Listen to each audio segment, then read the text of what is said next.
63,000ના માસિક પગારદાર અડાજણ પોલીસની મહિલા પીએસઆઈ નીલમ મારુ 5,000ની લાંચ લેવામાં એસીબીના છટકામાં ભેરવાયા હતા. ચાલુ ફરજે રવિવારે લાંચ લેતા પકડી લેવાઈ હતી.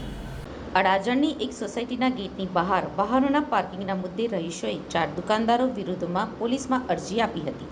આ અરજીની અડાજણ પોલીસના સૌરભ પોલીસ ચોકીના મહિલા પીએસઆઈ નીલમબેન મારુ કરી રહ્યા હતા. મહિલા પીએસઆઈ નીલમ મારુની વર્ષ 2016માં ડાયરેક્ટ ભરતી થઈ હતી.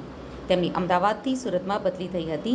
આ મહિલા પીએસઆઈ સાથે લાંચ માંગવામાં અન્ય એક પોલીસકર્મીની સંડોવણીની આશંકા છે. આ બાબતે એસીબીએ તપાસ લંબાવી છે. 10 દિવસ પહેલા તેઓ લાંબી રજા પરથી હાજર થયા હતા. એસીબીના સ્ટાફે તેના ઘરે પણ મોડી રાત્રે સર્ચ કર્યું છે.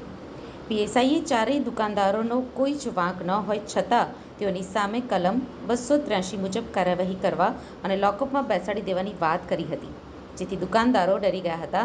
ચારેય દુકાનદારોને લોકઅપમાં નહીં બેસાડવા અને કાર્યવાહી ન કરવા પીએસઆઈ મારુએ પહેલા 50,000 માંગ્યા હતા.